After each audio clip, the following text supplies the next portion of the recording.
Hi, guys. Thank you.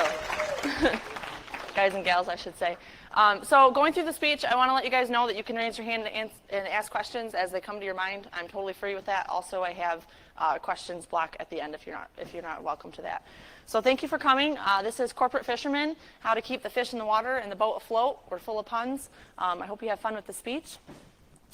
A little bit about the fisherwoman you're looking at today. My name is Sam Paquette. My Twitter handle is 6'64". That is a pun on my height. I'm a wife and a mother. I've got a wonderful husband of now 3 years and a daughter who will turn 2 in August. They are my greatest support systems and the reason that I live every day. I'm a security awareness lead at Consumers Energy. I've been at Consumers Energy for 3 years. I started in their cybersecurity incident response team doing blue team activities such as malware analysis, carbon black detection, detection and response, and then eventually moved to program awareness, kept Phishing with me from the cybersecurity incident response team. Took it with me to program awareness to hopefully build the program and make it a little bit larger. So that's what I want to talk to you guys about today. How to keep phishing as a focus in your company, how we got it to become, how to change the culture to make phishing as important as it is to us today, and of course how to get it in front of your CEO or your executives up there. A little information, so the sharks in the water. So phishing emails, for those of you that may not be aware, are designed to elude somebody into giving you information. So fishermen want your bank account information, your work login information, any elevated access that they can get, anything they can get that would in some way possibly give them money. We have 3 levels of phishing emails that we focus on at Consumers Energy.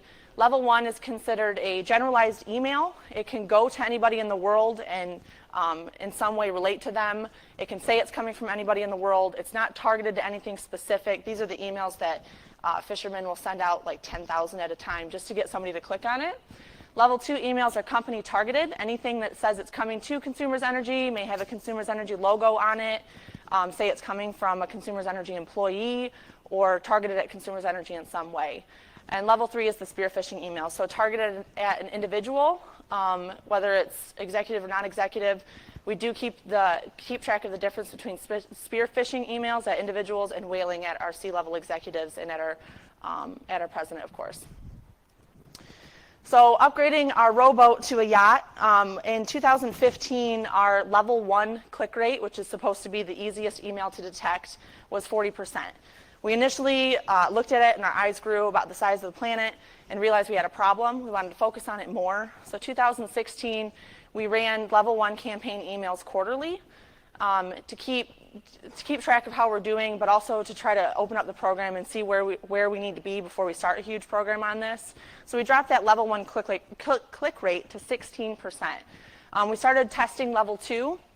By about end of quarter 2 in 2017, our level 2 phishing click rate was 26%. We knew this was still a problem as the industry average for level 1 was still at 10%, and level 2 being harder emails to detect, being at 26% was a huge issue for us.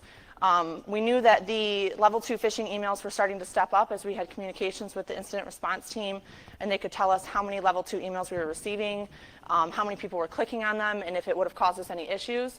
So we added it to this program called EICP. EICP is the Employee Incentive Compensation Program at Consumers Energy, and it determines how much everybody under C-level exec, how much they're going to receive for their bonus. So if we don't meet all of our 16 to 20 goals for the EICP program, potentially you won't get a bonus. So now we're really focusing on it, right? We want everybody to look at phishing and say, hey, I got to take this seriously. I got to learn more about it. I need to put this in my front focus. We want managers to say, I want to focus this at my WARs and MORs, or monthly operating review and weekly operating reviews. It started to become a regular topic at the daily operating reviews even. And then we wanted to open up the training programs to focus a little more on phishing as well. Walking the plank. So how we started was with the level 1 phishing emails in 2015 and the quarterly emails in 2016. That was our foot in the door to kind of show our CISO or executive directors that this is a serious issue. As of 2018, 94% of cybersecurity attacks start with a phishing email. 94%. So you think only 6% could be from somebody logging into a computer or that they already had access to, such as a disgruntled employee or random USB devices. But 94% start already on your network, and then all it takes is a click. So we defined the problem of what we want, where we want to get to. We wanted to get to 20% for 2018 on our level 2 click rates, and then we wanted to keep benchmarking our level 1 against other industry companies, and how we plan to get there. So we had to lay out, in order for this to be an EICP goal for us, we had to lay out an end-to-end process with a detailed action plan on how we plan to get from 26% to 20%. It was considered a breakthrough goal. So for those of you who don't know what a breakthrough goal is, it's a goal that you don't have anybody to compare to, and you don't know how you're going to get there, but you know you're going to do it. Starting the program, the number one thing that I have to bless myself for is that I had leadership that didn't tell me no when I needed to do something or wanted to do something. So if I had an idea such as doing security fairs or security lunch and learns, where I wanted to travel the entire state for a month straight, which was exhausting, by the way, and go to every location I can get to within my budget and just tell them, hey, this is phishing, this is what phishing's doing, and this is what it could do to you. We wanted to train them on what they could do at home for phishing, so helping them keep their kids and their wives and husbands safe. We wanted to teach them what they can do at work and what they can do when they're doing nothing. So meaning like setting up email inbox rules. When you are doing nothing with your inbox, what ways can you do, or what things can you do to keep yourself safe? So email rules in inbox, setting up blocking for certain domains that you don't like, that rules that we allow our employees at our company to maintain every day on top of what we already do. So we had this, most everybody's heard the saying, culture eats strategy for breakfast, so what's for lunch? The idea that culture eating strategy for breakfast is that you can plan, have a budget the size of the earth, do whatever you think that you need to do, but if your company and the culture of your company says, well, we do what we want, your strategy's done. There's nothing you can do, or the idea is there's nothing you can do. Once your culture says that we don't want to do that, they're not going to do it. However, we serve sushi for lunch, and sushi seems to be the latest dining fad. So luckily, everybody ate our sushi. It went across really well with what we wanted to do, and right off the bat, we had our CISO on board. We had our president and CEO on board as well. They were pushing it, and it was a top-down push from leadership, and the employees got on board a lot faster than we thought they would. So culture eating strategy for breakfast, we wanted to flip that upside down and just say that you can change your culture if you've got the tools and the support behind you to do it. So one of the ways we changed our culture was actually creating a mascot called Finn. Finn is a 6-foot shark. He is on our wall with like one of the fat heads for where we report our statistics. We wanted to have fun with the mascot, so he actually has his own show called The Finn Show and a rap video. It's great. So we're now on season 3 of Finn. We have our president and CEO in the Finn Show. We've got our executive director. We've got our CISO. We did a skit roughly 6 months ago. It actually just got launched last week of like a talent show. So we're having a lot of fun with it. We're getting laughs and just getting people to go to Finn's SharePoint site, which he has his own website, to see the videos. It also puts in front of them our EICP goal. So the first thing they see when they log on to Finn's website is how the goal is doing, where we're at, and what we're going to do about it. There's also a blog post that my team maintains. So the blog posts include rules they can set up in their inbox for protecting themselves. There's a blog regarding reporting phishing and why we want to report phishing, which I'll talk a little more on in a bit. There's blog posts about how to keep their kids safe, things to do at home, and then we regularly post how Finn is doing and the things that Finn is doing within the company. So changing your culture yourself is an option, but having the support behind you is going to change the culture regardless of your strategy. So not saying you should have a poor strategy, but if you think you can't change your culture, I'm here to tell that you can. So we had definitely an old-fashioned view of computers where a predominant amount of our employees, I'd have to say about 80% of our employees are 25-year tenured or more. and a lot of them are set in their ways. So you may have heard some companies say that somebody that's been there for 10 plus years, it's really hard to change their ways. You can't teach an old dog new tricks, and you can.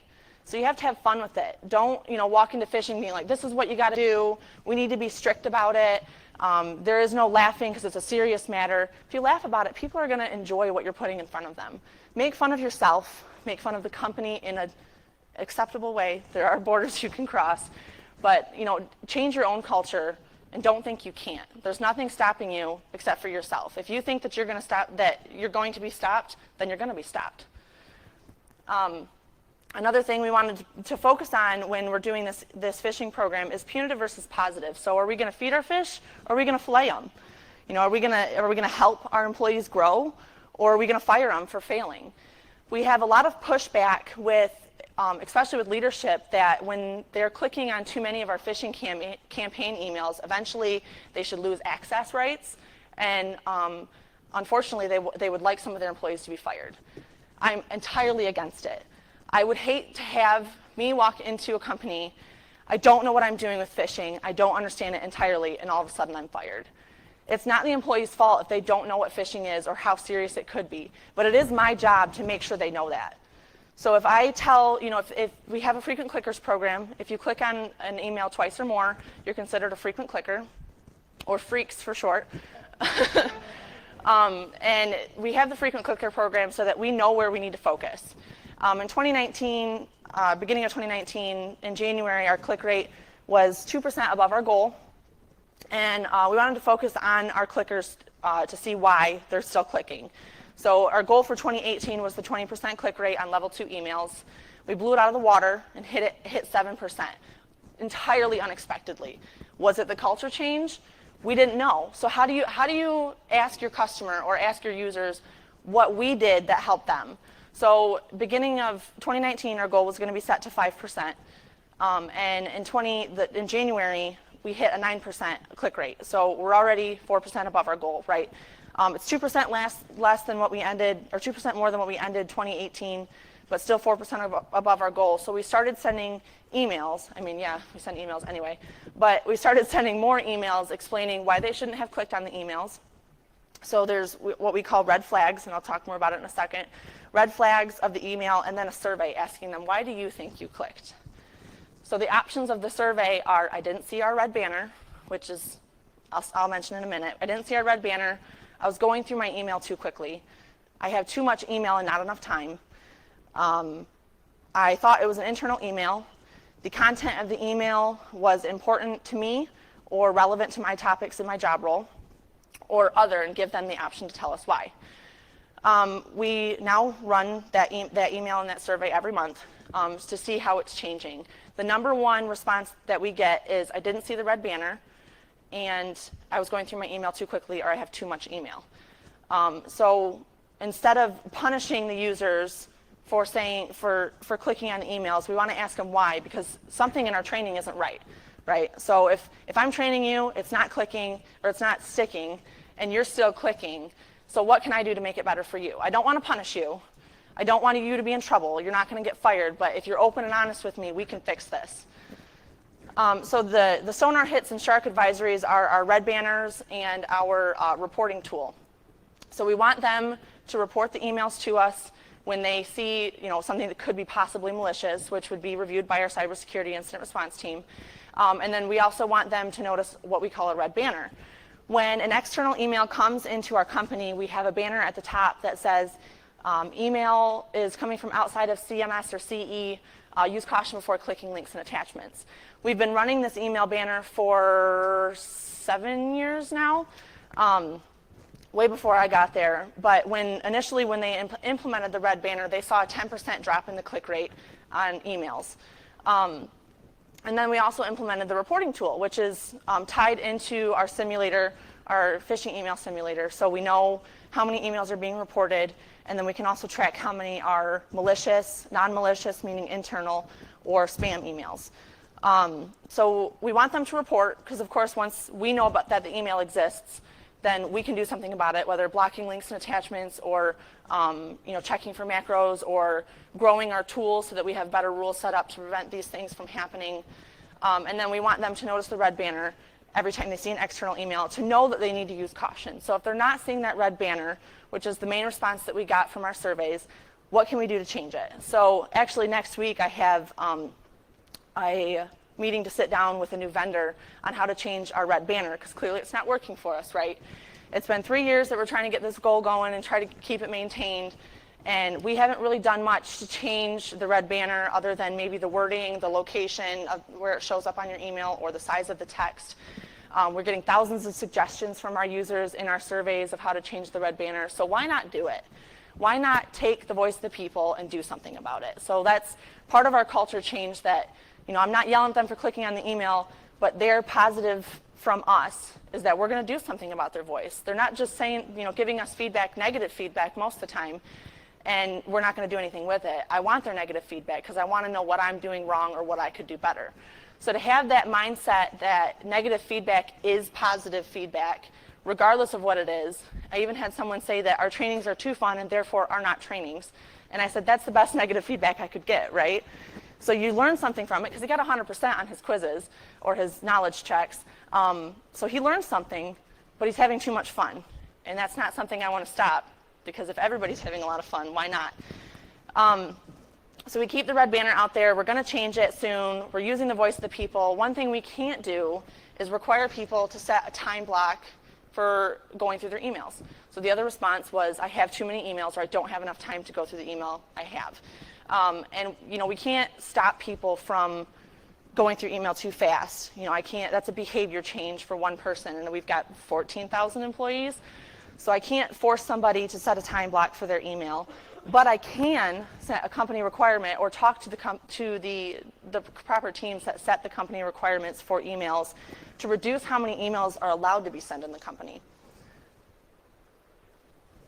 So a small portion of the emails that the 2.5 million emails that go through our email servers each month, a small portion of them are internal communications.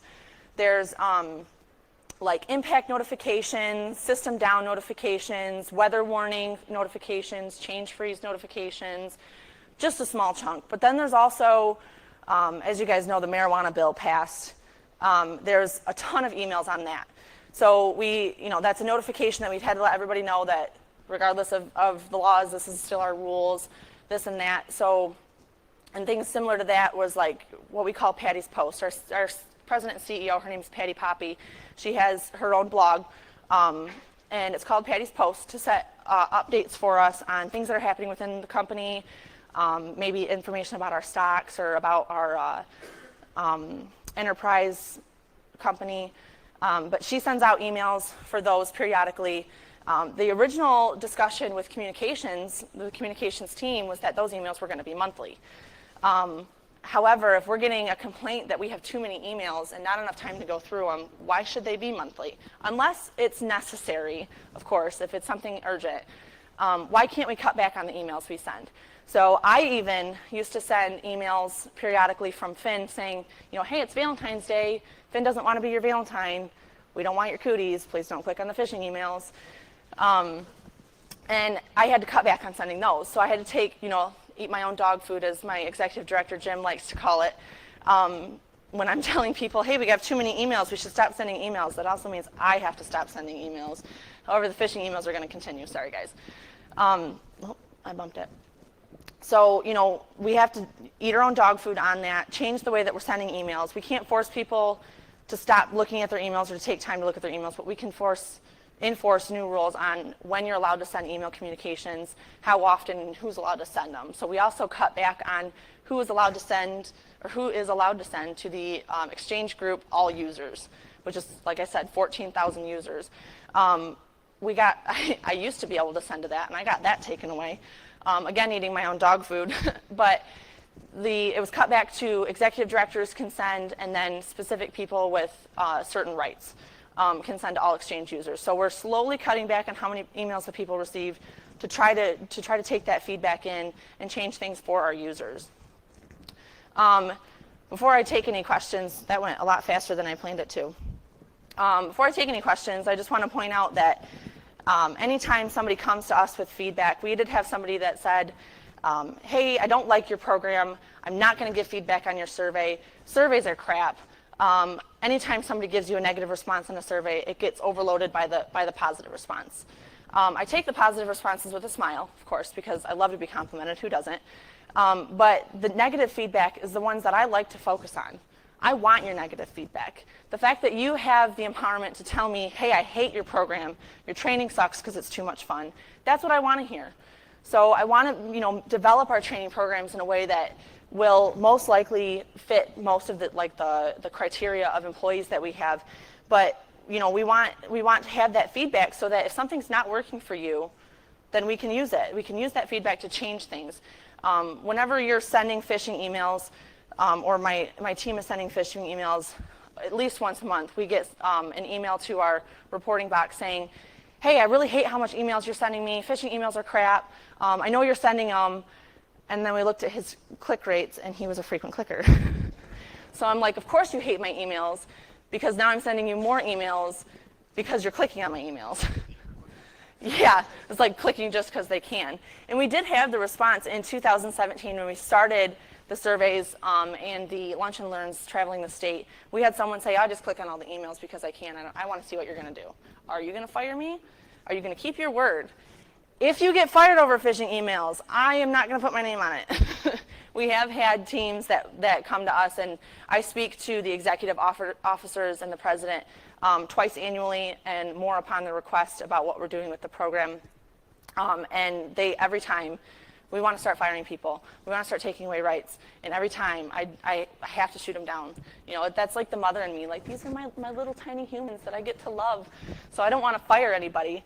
But also, the feedback with the officer review, just that, they have given their support for our phishing program and what we've done with it. And I have yet to be told no again. But I think the reason we've been so successful, if yet to be told no is probably not a good thing, but the reason that we've been so successful is because we focus on the users and the voice of the people. So the main points I want to hit with you guys is, don't think you can't change your culture. Phishing should still be your number one topic because it's 94% of all cyber attacks start with phishing. If you think you can't do phishing, or if you have questions about your phishing program, I'm always available. My Twitter handle is 6'64". Feel free to take a picture of that. Is there any questions I can answer before I keep rambling? Yeah, what's up? You guys deploying sort of cloud security, like a point to diminish the amount of actual emails you get on top of emails? Yes. So we do have email rules set up, and I don't know if I can talk specifically what tools we use, but we do have tools set up that will block emails as they're coming in if they have certain rules on them. So documents that have, like, they read through the documents. We actually did a phishing campaign one time where I had sent the Google Docs email right after that scam started happening. So those of you who don't know about the Google Docs emails, it was an email that they literally copied and pasted a Google Docs email, like, you've received a Google document, click here to view it, and then just change the link of where it was going. Like, it was one of the most legitimate looking phishing emails we've seen. And because we already knew that a lot of our employees use Google Docs, and we already knew what the email looked like and what it contained, we had set up blocks for that email, and then I went to go send a phishing email based on the Google Docs email, and it, like, crashed. So I had, like, a 54% click rate within about an hour of the email being sent out, and then we realized it's because our tools were actually looking at the Google Docs, and our protections were keeping us more safe than I was trying to train. So positive, negative on that. I didn't get to train for the Google Docs email, but the positive was that we already had our tools set in place. So I can't speak specifically to what we have, as I don't know what tools I'm allowed to list off, but we do have tools in place to protect before emails get to us. Any question? Yep. You mentioned that you send out surveys to people, and the response that you get back most often is that they don't see the red banner. Right. Is that the first option listed on the survey always? Fifth. It's the same email every month. It's the fifth option. We give them the option of, I don't care, like I wanted to click on it, see what happened first. Because we did have people tell us that was their response.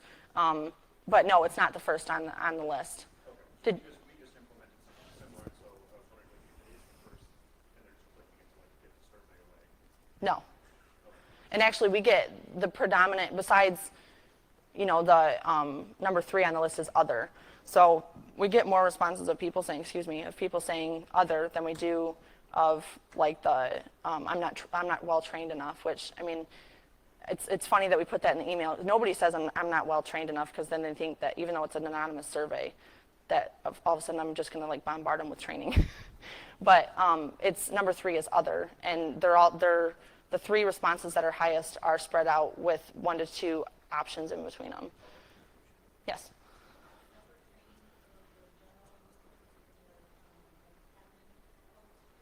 We do.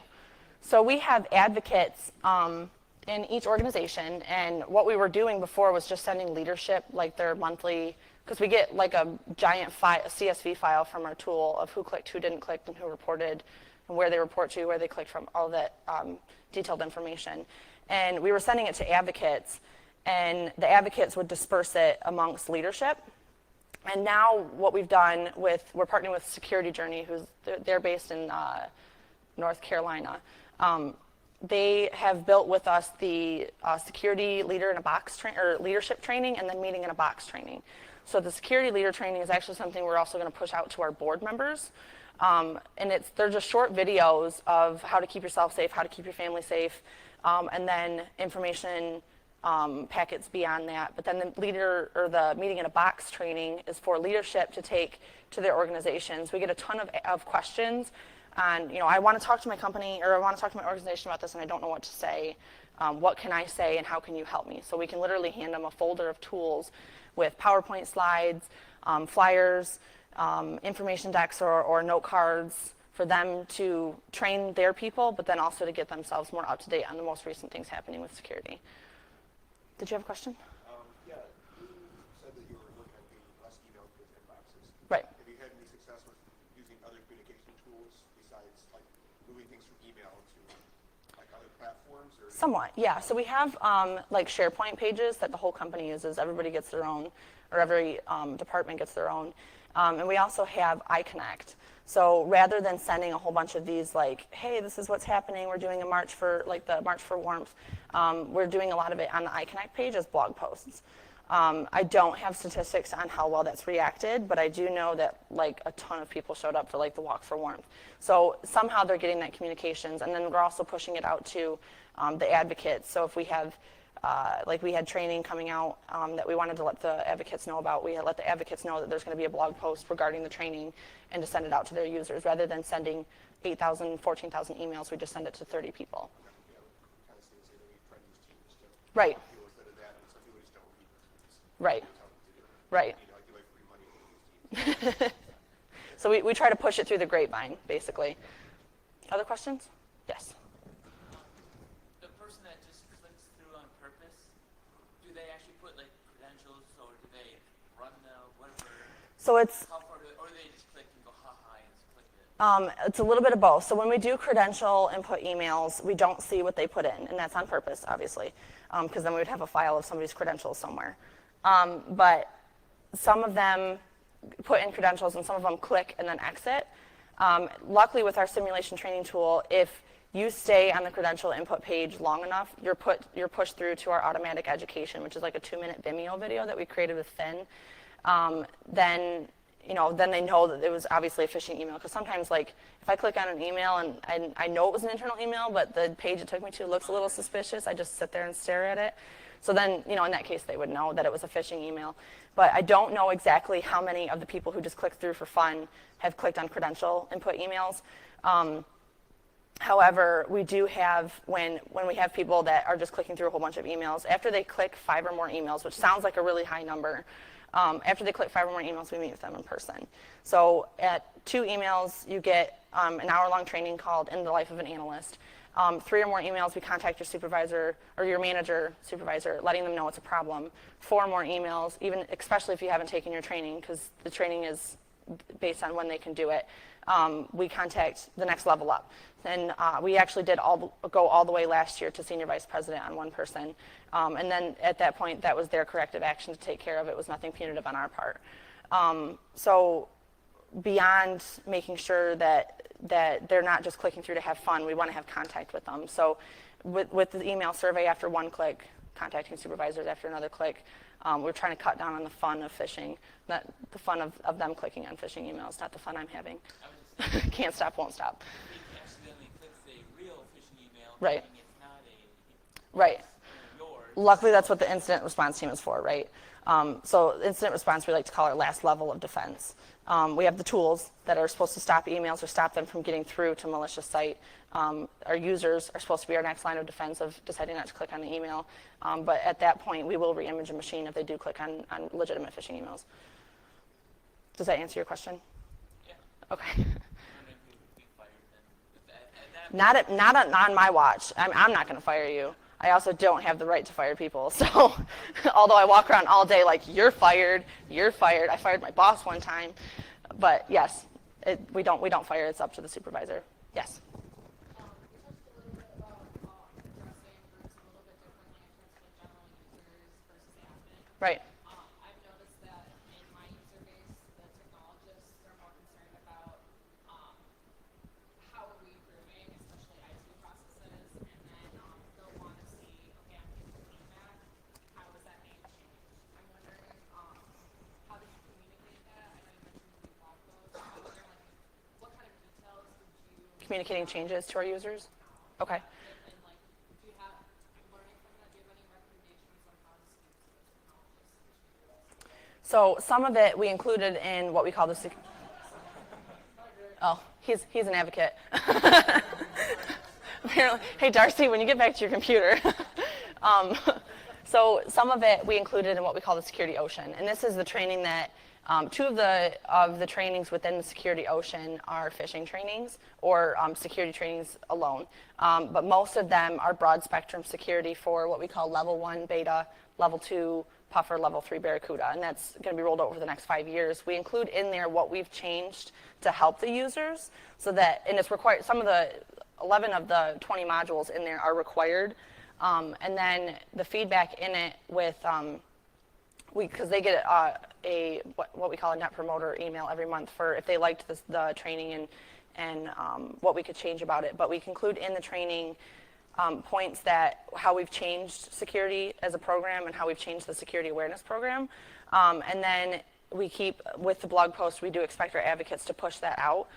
Because of the fact that we're trying to eliminate how many emails we send every month, we don't let everybody know on a broad spectrum or a mass communication that we've changed these things. But when we do have a PO box in our email boxes, the members of our team monitor it, where if they have a question or if they want an update on it, they can communicate with us anytime. If I can't answer their question, I'm going to find somebody who can. So, and that's communicated through the Fin website as well, that anytime they have a question or they need an update on something, they can contact us in the PO box. So rather than doing the broad communication, we try to keep it as one-to-one as we can. Yeah. What's up?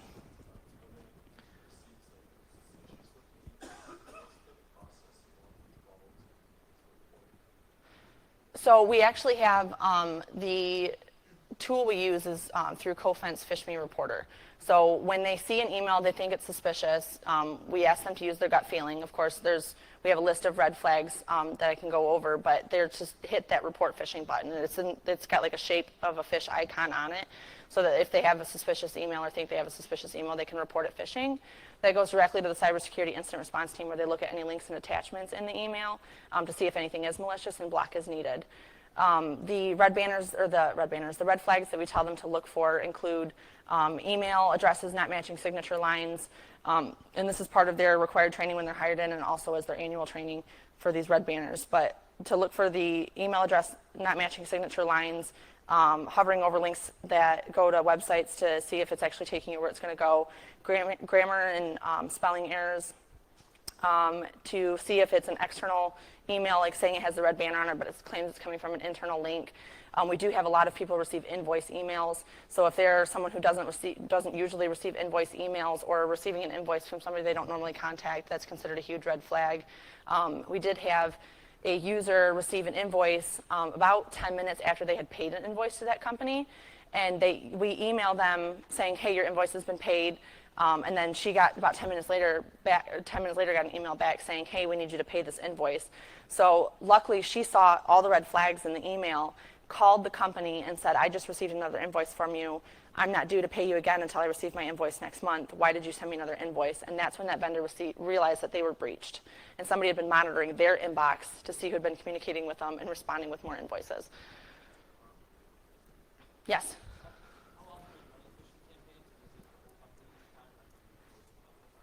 Minimum once a month, and then spear phishing and whaling campaigns as requested by supervisors. And we do, that's the level 2 emails. And level 1 is to keep benchmarking across the industry. We do it quarterly. Currently, we are best in industry with a click rate of 1%. The average for the industry, average click rate is roughly 10% for level 1. And our reporting rate is currently between 60 and 70%, and best in industry, or the next industry average for that is between 40 and 50%. Yep, what's up? Following up on this, with everything that gets reported to your IRT percent, do you have an issue with the over-reporting? Yes. So a lot of people use the report phishing button as a delete button. And we had one person report 1,000 emails in 1 month, which at that point is ridiculous. And we had a mass communication sent out where everybody was hitting reply all, because instead of BCCing the company, they just CC'd them. So when you hit reply all, it was sending an additional 8,000 emails every time. So of course we shut that down as fast as we could, but we have people who reply all, it overloads the CSERT team with having that, or not reply all, with reporting when they should have deleted. So we had meetings one-on-one with them, and we call them frequent reporters. And then we try to teach them what a delete button is. You had a question? Do you focus at all on phishing of your customers? Or, like, We want to. okay, I didn't know if you So, had a program for that. yeah, we're starting the program with that. Actually, I had a meeting on Monday, and I have another one next Wednesday for what we call a service catalog. And we want to get into small business owners and help them become more secure with cybersecurity and with physical security as well. So what we're going to start is a security catalog where they can come to us with help, and then we'll initially start by going to them and saying, hey, we have this available, are you interested?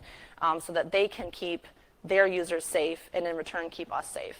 People are probably already trying to phish your customers using fake emails from your Right. company, so Yep. probably good to get behind that yourself. Right, exactly. So we're trying to jump, for lack of better terms, jump the gun on it and start with our small business owners.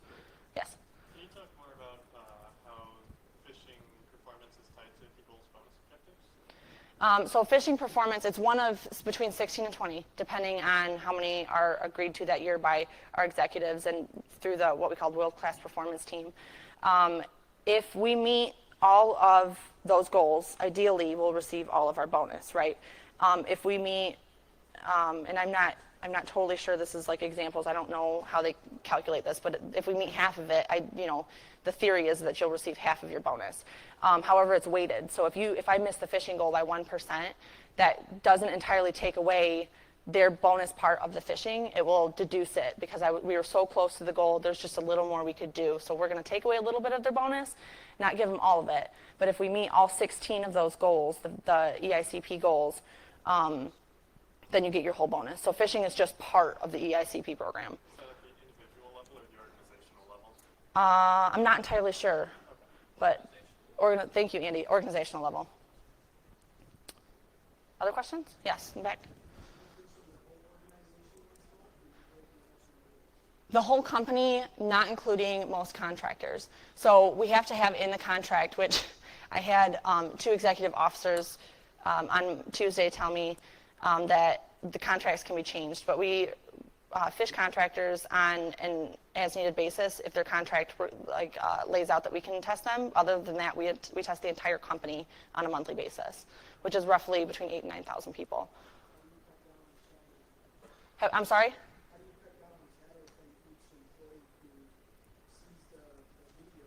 And forwards, or something like saying, hey, warning of phishing emails. Was that what you're speaking of?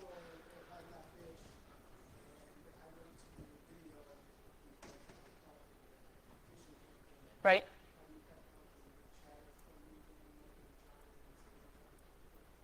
So it's more of a bowing on our hands and knees and saying, please don't. We can see when people forward, but now they're getting smart and screenshotting the emails and then sending a new email communication. So they're loopholing things, which, it's like cool that they can figure that out, but like not cool because then they're not getting trained, right? So we call that herd immunity. And the herd immunity is great, not great. So if it was a real phishing campaign or like a real phishing email and they're saying, hey, don't click on this if you received it, it is real phishing, I just got the confirmation from CSER or something just happened to me, that's awesome. And we don't want to tell them 100% that's a totally terrible thing to do with the campaign emails because you're screwing our numbers, because it's herd immunity. I don't want them to think that they can't protect each other. So it's more of a, hey, if you know it's a phishing campaign email and it's not actually malicious, please let it go. However, if you think it's a real phishing email, please use herd immunity. Yes? So, question. Sure. First, that you mentioned about trying to roll this out to your small businesses. Right. That the vendors that are assisting with the ASP program? I'm not sure exactly what the ASP program is. Oh, yes. So it's anybody that has a contract with us that we communicate with on a business level. So small business owners, meaning like business owners that have CE or CMS as a utility, but also the people that we program with for our internal programs as well. So then the second one, Yep. I'm in a situation where my leadership absolutely refuses to roll out any kind of phishing program. Because they I'm going to talk to them. So you said that you have customers leadership that wants to punish Right. employees. But do you have any leadership that absolutely doesn't support it? Yeah, like 70% of our leadership is against punitive, against punitive, and all for the positive. That they're against the phishing program. I have yet to receive feedback that we should shut down. And that's because we've pushed so hard proving to them that this is an issue. I mean, the CSER team, the blue team, most of their job role, or at least half of their job role, is paying attention to phishing emails. And if we can, provide the funding for them to do that every single day, then why not provide the funding for training people to help them with that? So if we're reporting the phishing emails and also reporting spam emails, one thing less they'll have to do is go dig through the spam emails if they learn. So, it's going to cut back in the funding or not cut back on the funding, but cut back on the expense of having to do incident response. So less images you have to, or less machines you have to re-image, less chance of having a breach. So my recommendation to you is to go to him and, show him that 94% of cyber attacks start with a phishing email, but millions of dollars could be saved by not having that breach. Right. You should send them to me. I don't get shut down very quickly. Or if I do, I don't stop. Being empowered to have a voice at my job has really made me like a bulldozer when it comes to phishing. Other questions? Yep.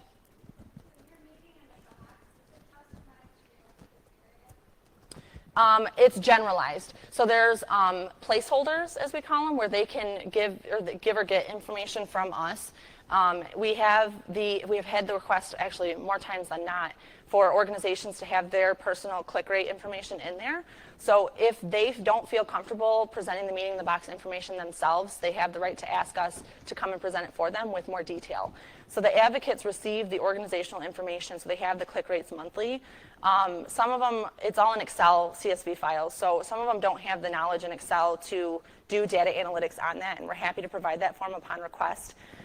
In the event that they need something presented. So if they want more detail, they're welcome to ask us, and we've communicated that with the advocates, but the meeting in the box is generalized towards everybody in the company, so anybody could use it. Does that answer your question?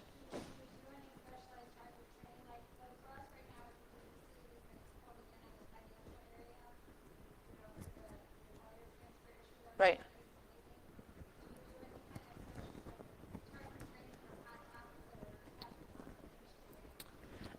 We haven't thus far, besides the topics of the emails being sent as campaign emails to further test to see if we're vulnerable to that. However, last month our data analytics responded to us that we have a problem in certain organizations. So we want to target those organizations specifically. We don't have a plan laid out yet, but we do have actions to take to speak with people within that organization to see why they could be clicking, or if they're not trickling down the importance from their leadership of the importance of phishing, right? So if you receive these phishing emails every month and you hear nothing else about it from your advocate or from your leadership, that it's important to not click on them them and important to learn more about phishing, then that could cause some of this to be happening. So we're going to do more analytics, which started last month, on the organization that we're having problems with the high click rate, but also having high head count. So we are going to modify some of our training to target them. We haven't thus far. Okay. Yes.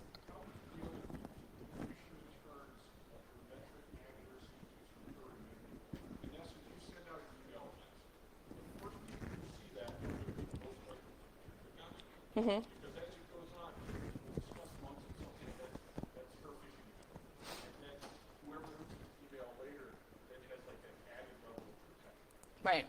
Now other people who aren't told them, don't click on that. So you're asking how we cut back on that? Well, no, from a metric standpoint, how would you, do you have a way that you feel more accurately reports what could happen if that wasn't in place? Or do you just account for that as that's a natural part of any phishing system?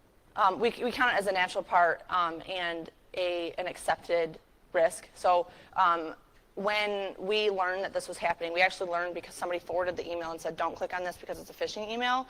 And then somebody clicked on it through the forwarded email. So I was like, yeah, funny, not funny, right?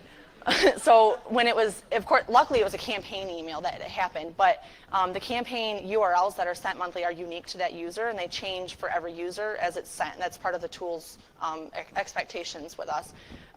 So when they clicked on it, the other person got reported as clicking on the link, and then they're like, I didn't click, and then we're like, yeah, but our SIM told us that you forwarded it. So cutting back on the phishing emails being forwarded, we've requested if they're going to do it, because a lot of people are the can't stop, won't stop mindset. If they're going to do it, screenshot it and forward it that way. I hate telling them no, because if it's a real phishing email, telling them not even to screenshot it, they could save somebody, but not forwarding absolutely is like forwarding is a big no-no. So we do keep tracking the SIM, but we don't have a metric reporting on our diminishing returns of having people forward it. So whether or not we're losing clicks, which losing clicks is something we'd rather have than having too many, but we don't have any metrics on whether or not we're losing clicks or losing reporters based on herd immunity. You don't track, say, like the crest of the campaign where you see at what point it hits its critical mass and Right. drops off. We do track the peaks of when it hits the high point of clicks, but we don't track how that relates to herd immunity. Other questions?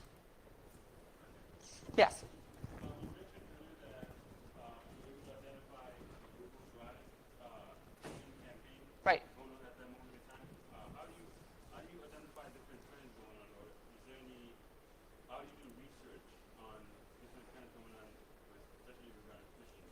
So we do keep communications with other companies in the industry.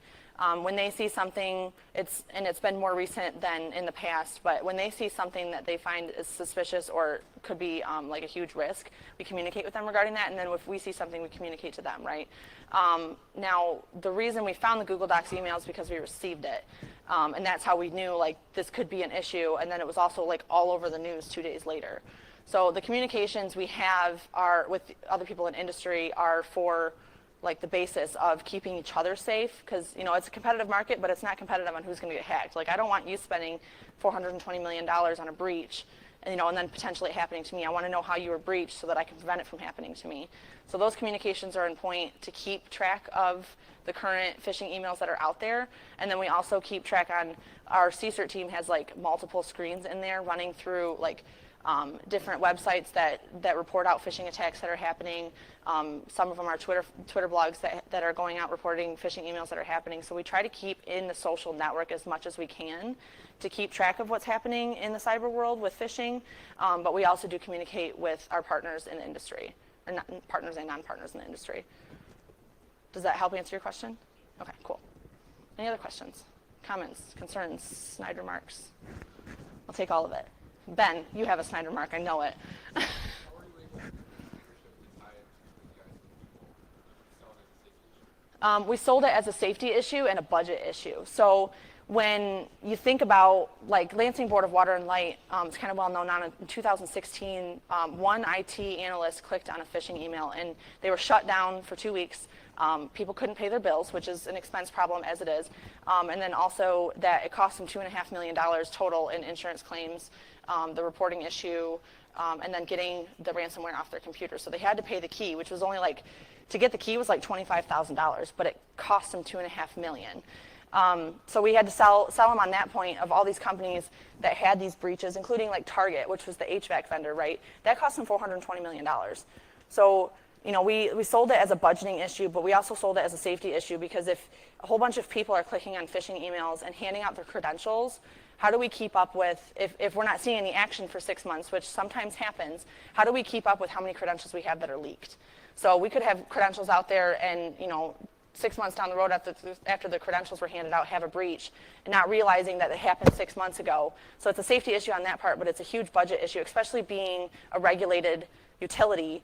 You know, every dime that we spend, we have to like justify it. So if we're spending $2.5 to $420 million on security breaches, something that could be prevented or we could have trained on, like that's something we really need to focus on. So we sold it as a budget issue, but also as a safety issue. Other questions? Cool. Well, I'll be around for the rest of the day. I do plan on staying for closing remarks. You can also reach out to me on Twitter at 6foot64. I'm open to questions, concerns, and I'll still take those snide remarks. So thank you guys for listening to me today.